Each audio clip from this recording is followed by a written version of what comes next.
Mən bir dənizəm ki eşqim sərdir, səni düşünürəm əzizim yenə.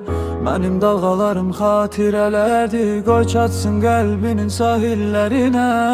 Əsli məhəbbət ki böyük hünərdir, coşarım an kimi təzə arzular.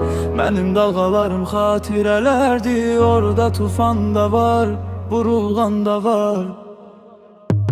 Mən bir dənizəm ki eşqim sərdir, səni düşünürəm əzizim yenə.